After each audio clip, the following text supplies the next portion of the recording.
Hey everyone, welcome to the Mighty Books Podcast, where we sit down and chat with mighty authors about their books, message, writing successes, struggles, and other relevant authorship topics. I'm your host, Ryan M. Oliver, author of the Beasts of Men and Gods series. Now let's get started on today's chat. This episode's featured author is Alfred Gattenby. Alfred Gattenby, who writes as J. Louis Rico to honor Robert Heinlein's main character from Starship Troopers, is a veteran and engineer living in the sprawling metropolis of Moyock, North Carolina. He and his wife Anne maintain their hobby farm and spend their time mowing grass, metal detecting, fishing, and visiting our beautiful country by RV, as well as authoring a few small novels. Alfred served in the U.S. Navy as a submariner aboard the USS Parche and the Lewis and Clark. He also rowed more than a dozen other submarines as a writer. He has been awarded several medals and commendations, but his proudest are two Presidential Unit Citations, awarded for missions in the 90s. Alfred has worked for Microsoft as a principal engineer for the last 15 years. Focusing on the U.S. Navy as a support customer, he has to often travel where the Navy goes. This has taken him to 20-plus countries and counting. Alfred and Anne once drove through 21 states in a single day, trying the world record. Alfred was once the northernmost person in the world, North Pole, and the top of the submarine's sail. Alfred has also received Times Man of the Year in 2006. Hello again, everyone, and welcome to another episode of the Mighty Books Podcast. Today we have Al Gattenby. Al, how are you today? Oh, I'm having a fine Navy day. Thank you. That's great. I'm glad. I'm glad you're here, taking time out of your schedule to meet with me. So you are an author, hence why you're here. So what is the title of at least one of your books? I know you have several, yes? Yeah, I've got a series of 3 books that I wrote about 5 years ago, and then we're going to be talking about my science fiction book, which is the new one, and that is Thomas Aquinas, Explorer of the Galaxy. Awesome. So what's that book about? The newest one? It's about 250 pages. Okay. Well, No, so that's I've good. always been a huge fan of like space fantasy, space opera, science fictions. It's pretty much what I exclusively read. So it's a space opera, is what it is. It's like unbelievable future situations but I actually try to do some hard math and stuff within it to make it believable, so that people can see, oh yeah, he's not completely talking out his butt. There's some math here, and here's some situations that explain what's going on. But it's like a Heinlein book or an Asimov book or something. It's you just got to hit the I believe button sometimes and Yeah, go with it. yeah, like It's space opera. yeah. It looks a little out of the realm of possibility, but let's go with it. I like it. You gotta have fun with it sometimes. And who knows in the future, maybe what you're putting down there might actually come to fruition. Yeah. Like I think the biggest thing within the book is that space colonization, both when it's like slower than the speed of light, and then once we eventually break the speed of light barrier, isn't done by governments. It isn't done by the U.S. government or the Soviet Union or something. It's done by churches, because they're the ones that have 2,000 years worth of history behind them. They've organized. They're great at fundraising. They can do things that a government that only lasts 1 or 200 years can't. So Mm-hmm. like the Catholics are the best at it. They've got spaceships all over the place.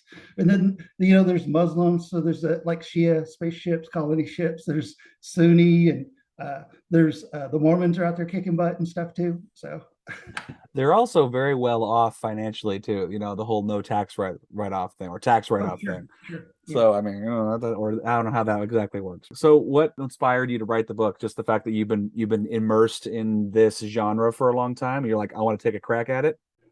Yeah.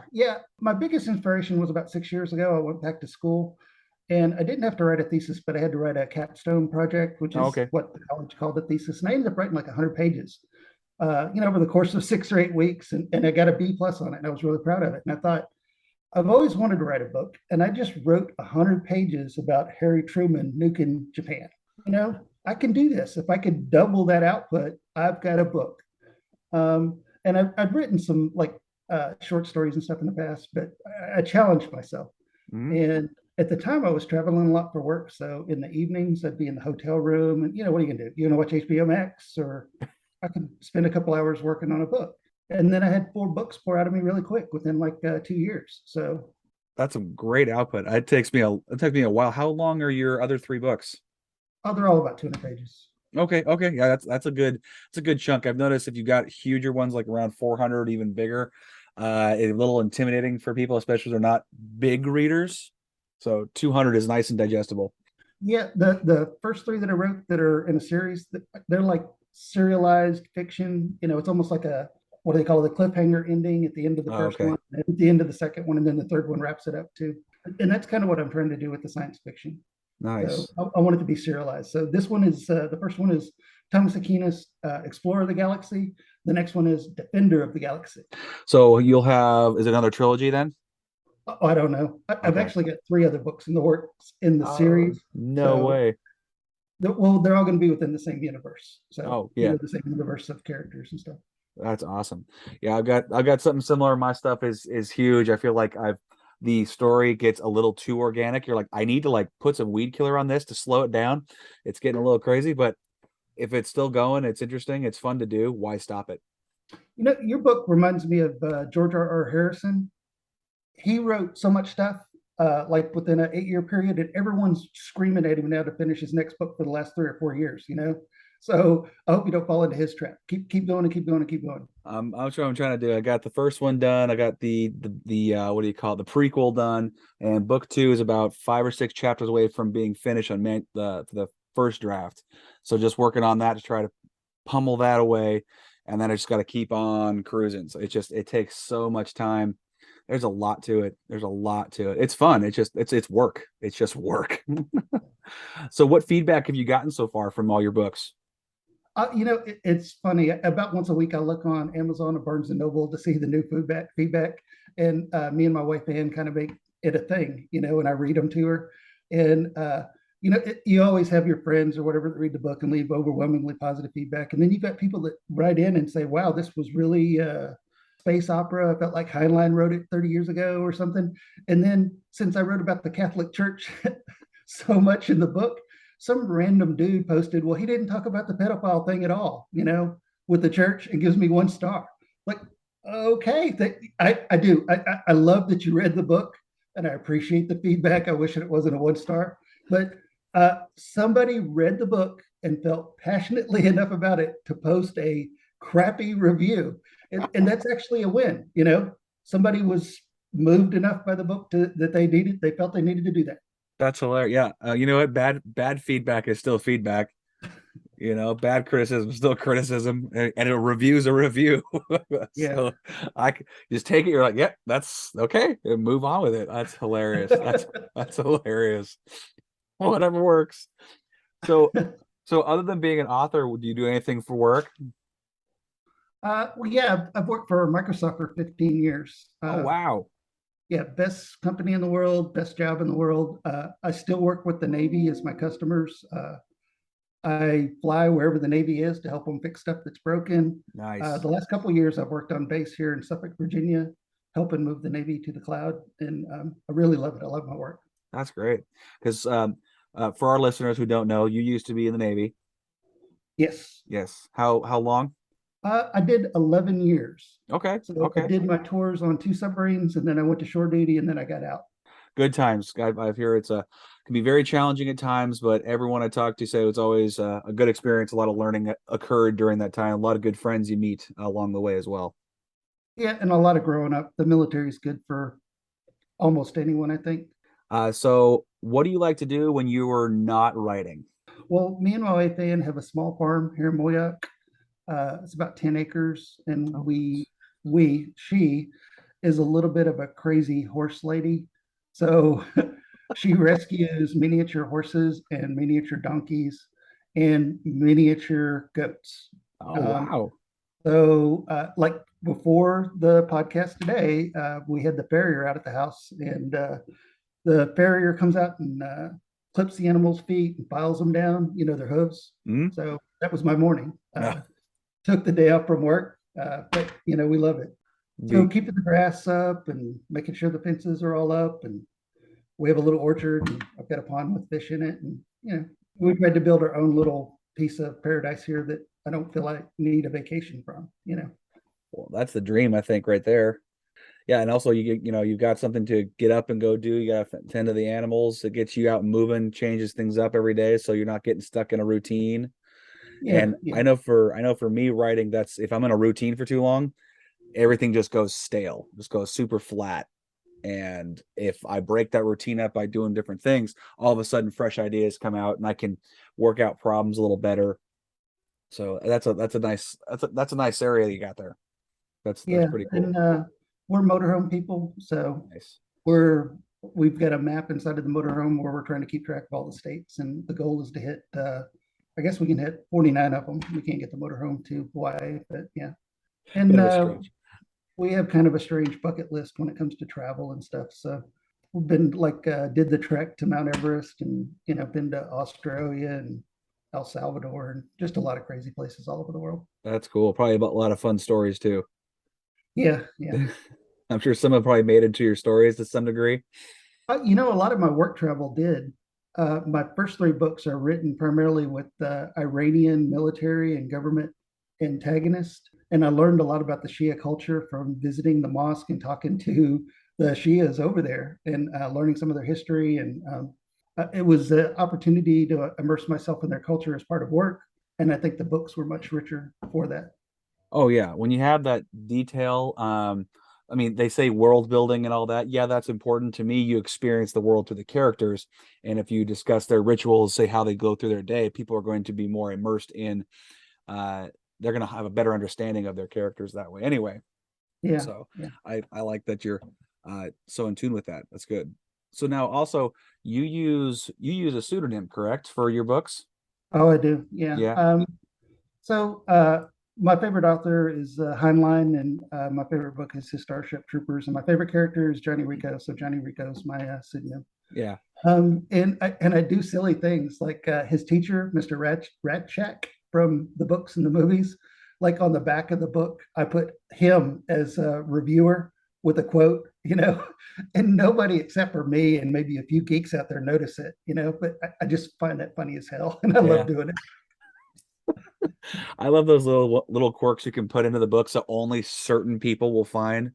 Yeah. For the second one I did a whole scene where I grabbed like family sayings that only we really understand where they came from and threw them in. Like a person said something just outrageous. Like, where'd that come from? It's kind of funny to everybody else, but we've got the history behind it. Or another one I like to do is my youngest sister-in-law hates the word moist. So when she read the first book and found moist, she had to take a picture of it and send it to me and said, I hate you. I'm not reading this book anymore. And so from then on, I have to put moist in every single book I write, That's regardless. awesome. And so that's what I have, like just little silly things like that, just make you, I don't know, giggle a little bit while you're while you're Yeah. working. Well, I use all of my friends and family's names for characters. Yeah, I was just about to ask And about that. yeah, I've got some really great, rich characters that I built that are my friends. Yeah. And I don't say anything to them about it, but like my friend Marie recently finished reading my third book, and I made a really nice character of her first and last name. And she called me and she was laughing and crying at the same time. It was really kind of cool. Uh, yeah, Yeah. I love that. I love that. I've got there was another author interview did, and he does the same thing. He didn't ask anybody about it, and he was describing how people were running. It was a baseball book. People who are running and doing all this weird stuff, and he gets a call from a guy randomly in the middle of the night, or like 7, 8 o'clock in the evening, and he's like, "Are you telling me I run like I've got rocks in my shorts?" Like, I mean, something silly like that. And oh, you've got to that part. That's good. Yeah. Surprise. Yeah. Just it I don't know, it makes it more enjoyable that way. So I'm assuming you've gotten reviews. What does your family, like close family, think of your writing? Well, first off, I'll say my wife has never read any of my books. Okay. My mom and dad have probably read four books in their life, and Mhm. those are my four books. And like a lot of the scenes in the books are set right around here within like Moyock, North Carolina, and Elizabeth City, North Carolina. And like there's a Walmart scene, and then there's a hospital scene in the books.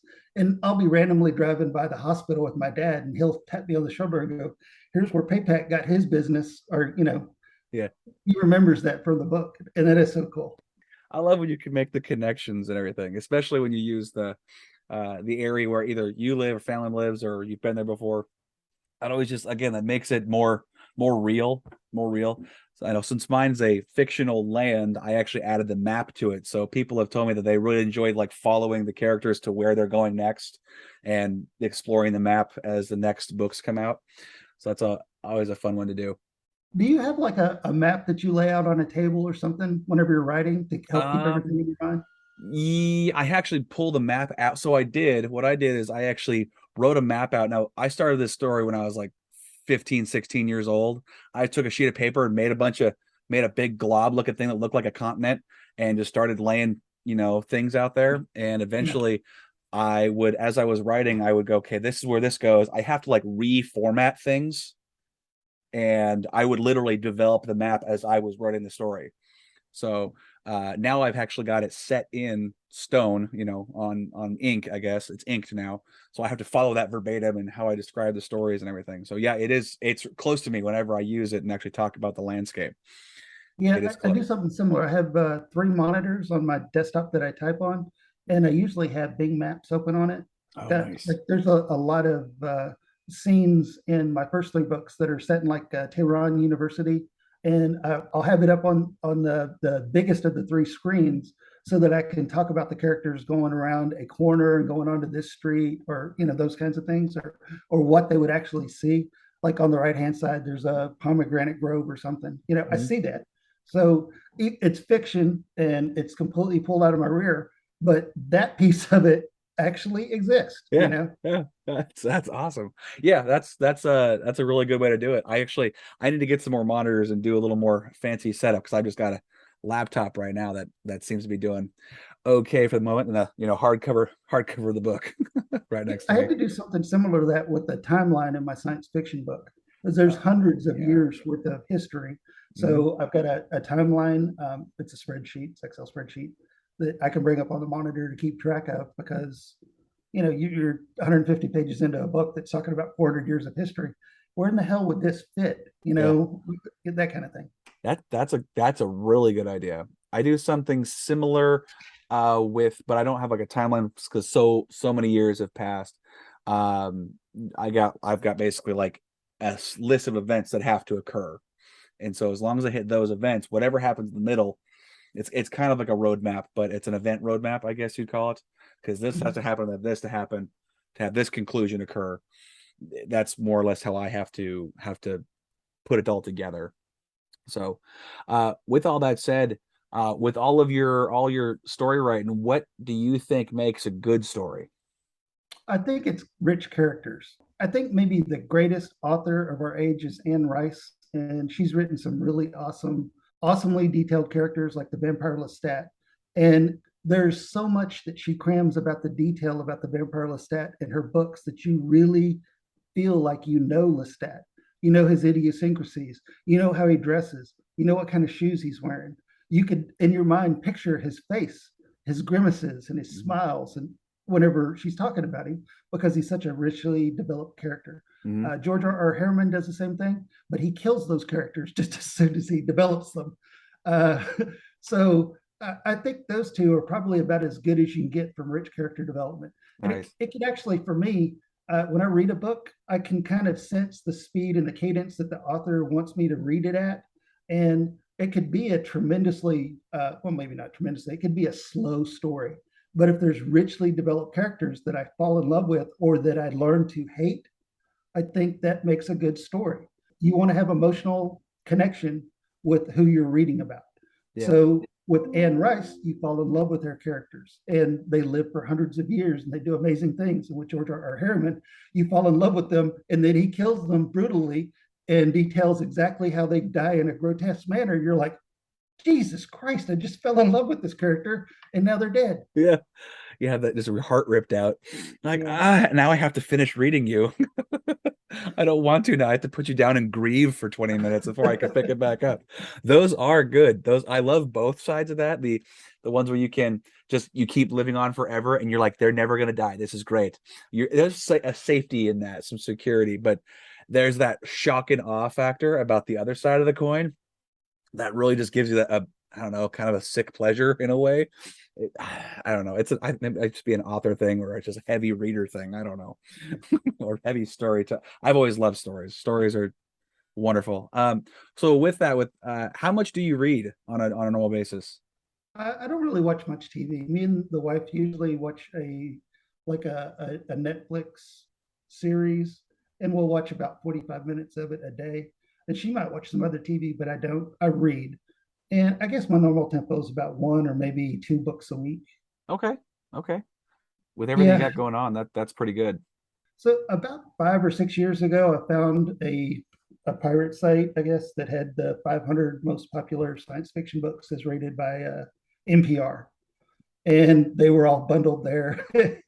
And so it's not only the 500 best, as they see it, science fiction books of all time, but it's all the books of the authors that made the list.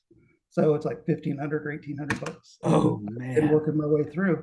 And I've been reading books that like Ian Banks' culture novels, the science fiction novels.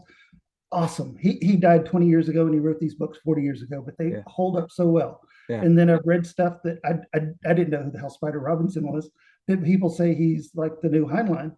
And I read his stuff that's fairly new, and I'm like, yeah, it's really good. I would have never read that if it hadn't been on this list. Interesting. So I'm just Interesting. making my way through the list. You should send me that list. I'll put it up on as a resource for people to check out if they're into science fiction. I know I've got a couple good buddies who love science fiction. Like that is what they read. And actually, Heinlein is one of my buddy's favorite authors, and Starship Troopers was his favorite book. Yeah, Starship Troopers is an amazing book that has held up so well. Hmm. It's not only is it probably the most classic and well-known science fiction book, it's required reading at all of our service academies. It's been made into some really dumb movies. It's Yep, that was what he told me. He's like, I loved the book, and I wanted to cry at how badly they butchered the movie. well, the first one, the original Starship Troopers, before they did the two and the three, and however far they went with it, was so corny and so stupid that it is awesome. Isn't that terrible how that works? It's like a double-edged sword. It's so bad that I want to go watch it now, or it's so bad that it's hilarious, or it makes it what is it a cult classic. Yeah, yeah, So you said you have so you have four books, two separate series then. yeah. Okay. And like 22 years ago, I wrote three or co-wrote three technical manuals, computer technical manuals. And the first one that I co-wrote actually made it. This is back in 2000, and back then computer books could make the Times Top 50. We made the Times Top 50, Oh, but there was like six of us that wrote that book.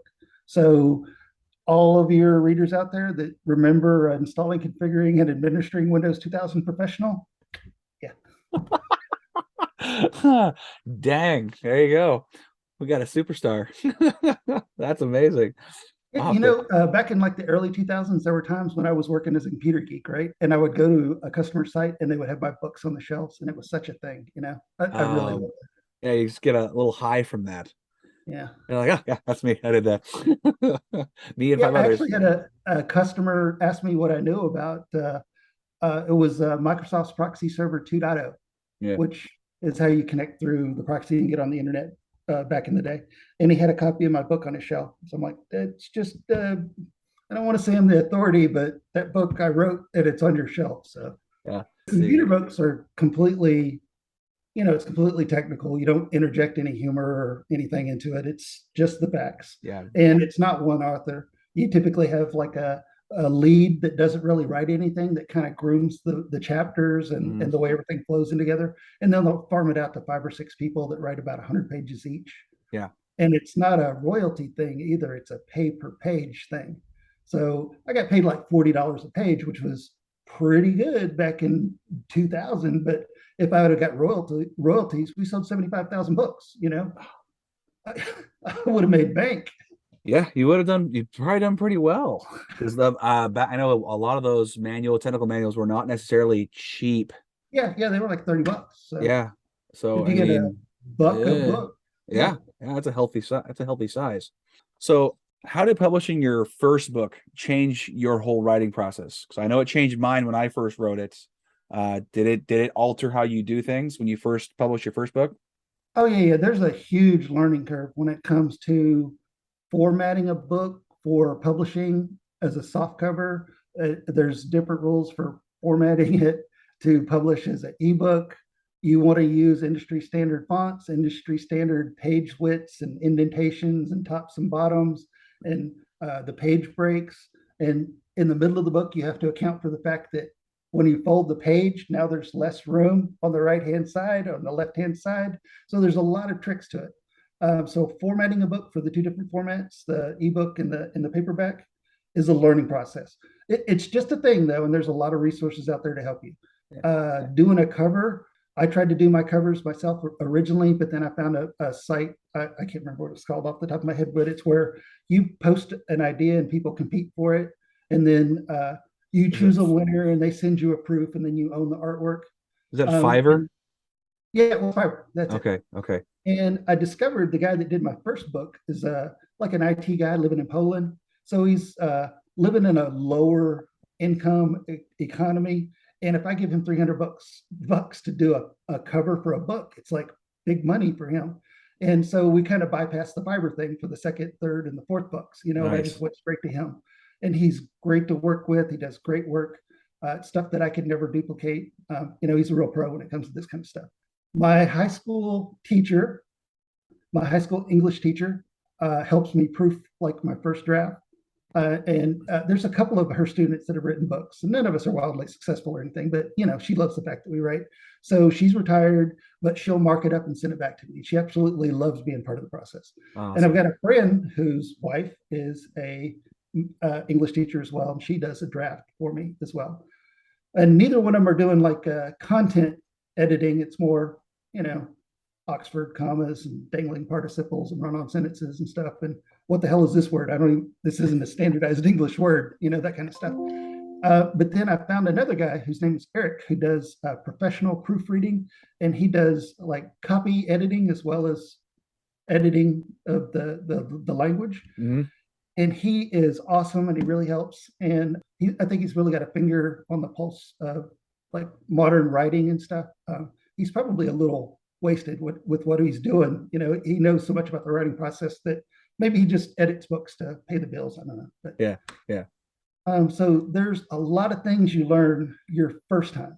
Yeah. And I actually published a draft on Amazon and started selling it as a soft copy and an ebook. And a couple of weeks later, I've made so many changes, and I added a cover to it that was professionally done. And I changed from using my name to using a pseudonym. So if you look and just like search Amazon for my name, you'll find old copies of this around. But okay, updating it to what it later became was a real learning experience. Mm-hmm. So I made tremendous mistakes there.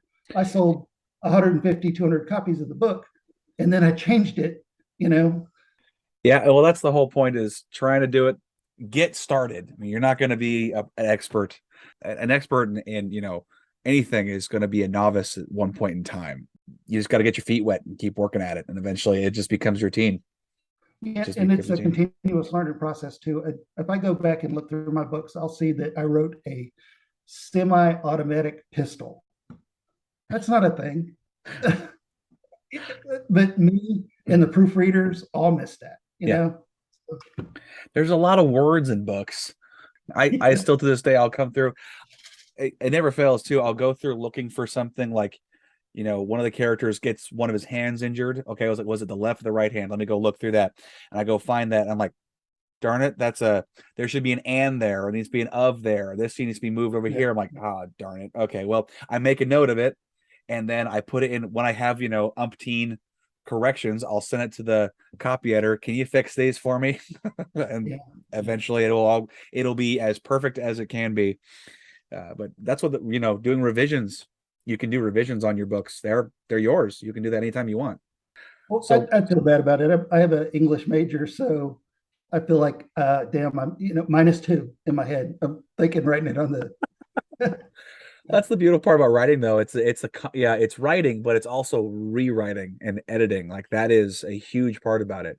And when I'm struggling with like days just trying to get a couple words out, or like I cannot make this make sense at all, I can always put a pin in it and come back.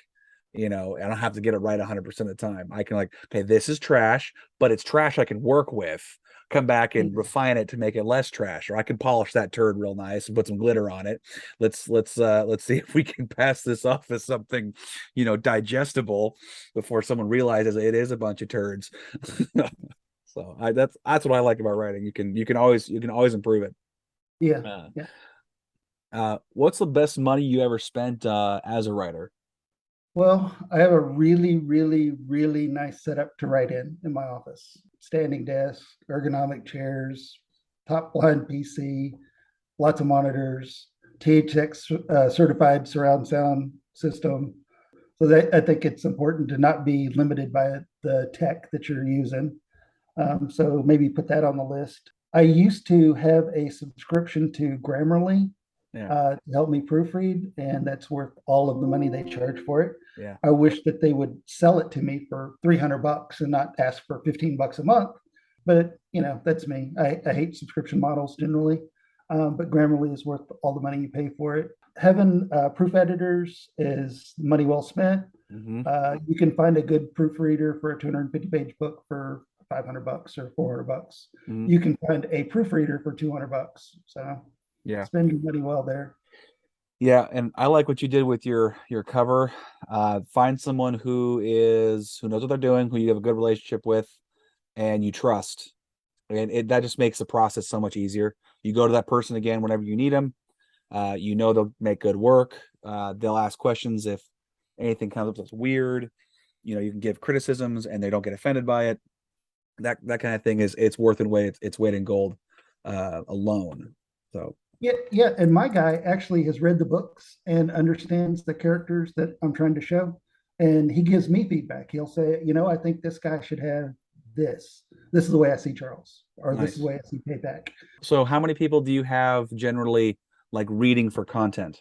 Well, I'll go through Grammarly and the two English teachers that I just talked about, and Okay. then the one professional proofreader, and he does content as well. Okay. Okay. So, yeah, I guess that's it. Okay. That's a pretty good filtration system. It's a pretty good Yeah, system you'll too. be amazed how many things I see though after the fact. Oh, yeah. Yeah. No, I've done things where the editor sends it back like I have no idea what this means. And I look at it and go, I'm pretty sure I was exhausted when I wrote this because this makes no sense. I think this is in a different language. So on average, how long does it take you to finish writing a book? Start to finish, if I focus, probably 6 months. Okay. Okay. Um, I haven't published anything in 3 years, but I took a year off to finish a master's certificate for work. And then I started 3 books, which are all kind of 50% point at this time. So uh, I guess up until 3 years ago, it'd take about 6 months. Mhm. Yeah, life gets in the way sometimes. So while you're working on projects, you said you read about 1 to 2 books a week. Is that also when you are writing your books?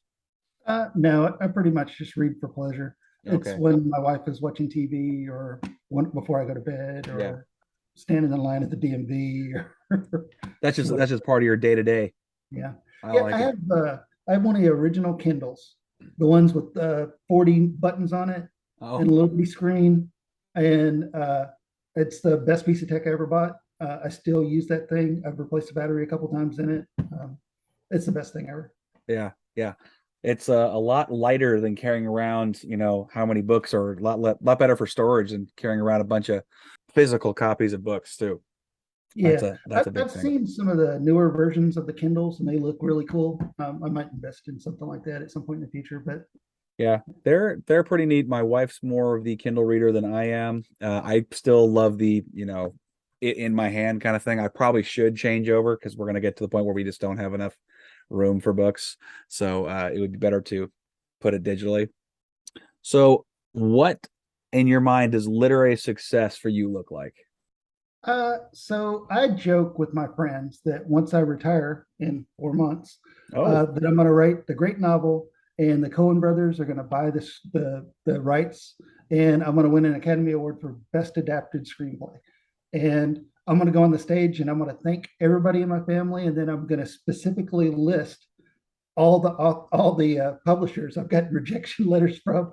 That's success. That is, I get to rub it in 100 people's butts for not buying the rights to my book at the Academy Awards. When that happens, please let me know.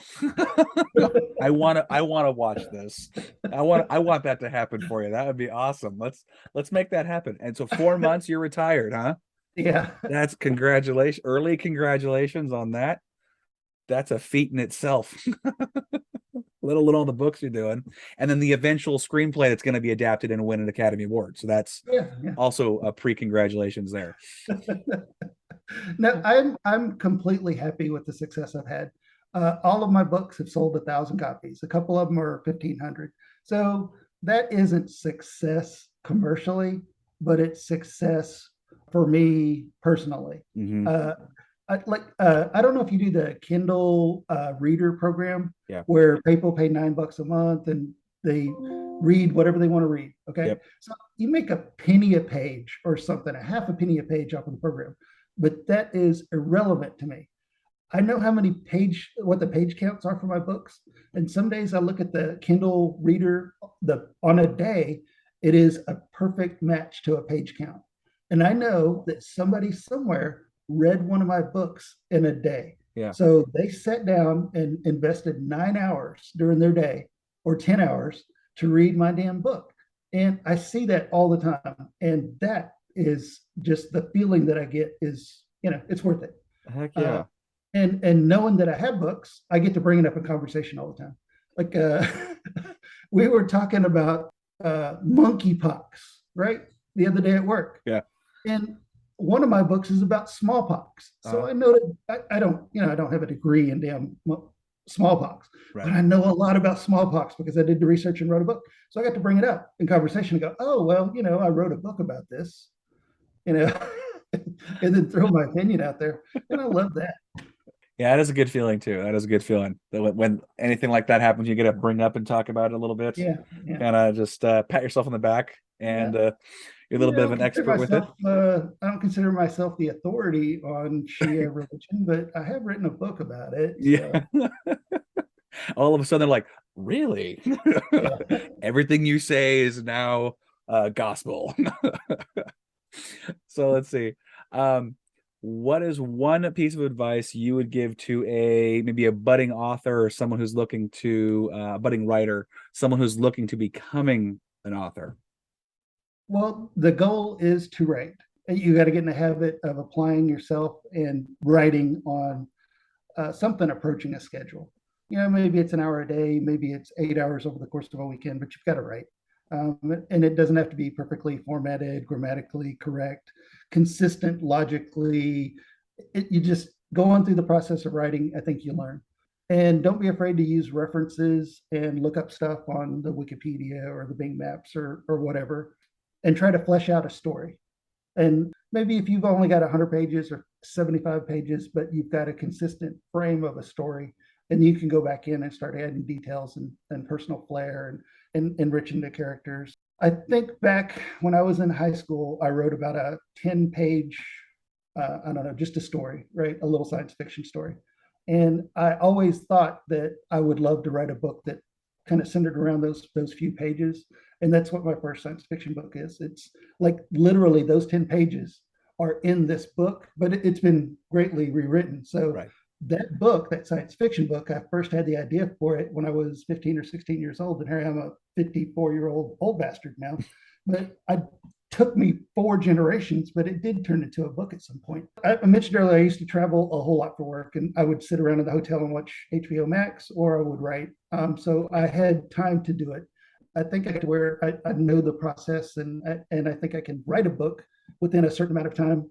And I've got my methodology and my research, and I think that is the best quality or whatever you want to develop as a writer. Just the ability to sit down and entertain yourself and not get frustrated and write. Yes.